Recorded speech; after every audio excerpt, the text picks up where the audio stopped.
Mandy, what are some other ways that people might take action using this particular feature in Sales Navigator?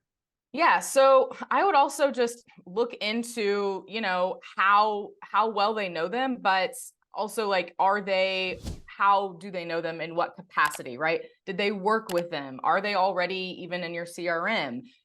What type of relationship? Like there are ways you can actually look at that. So when you click on someone and it says the team link, you're connected to them, you can easily click on their profile and you can see the similarities there. So Yeah. there's all sorts of ways that you can start those conversations. But again, reiterating, like you need to be sure that they actually know the person and then ask, like, do you mind do you mind making an introduction, or do you want me to include your name? Like, hey, first name, I was just talking to Bill Smith today, your name came up. There's ways you can do it. You don't necessarily have to get an introduction. You can use the person's name, and a lot of times that works.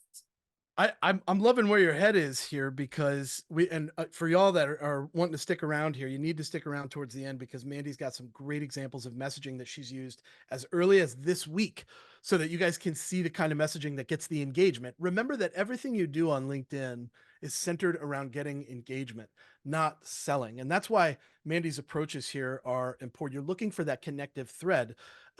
We talked a little bit about a double-edged sword, and I feel like some of the pieces that are missing here is like, what's inside of my CRM? Is that being reflected in in LinkedIn? Can I find those connections and those histories between those people? But on one hand, we're like, please update the CRM. And on the other, we're like, we have to actually look in the CRM to be able to see Yes. that connection, right? Yes. Exactly. And a lot of times that's just like common, like people, we're so fast as sellers, like we just go, go, go and move. And some of like the most common things we just like forget. And that's why having a checklist of all of these things is also super helpful. So Mm. you're not missing the obvious.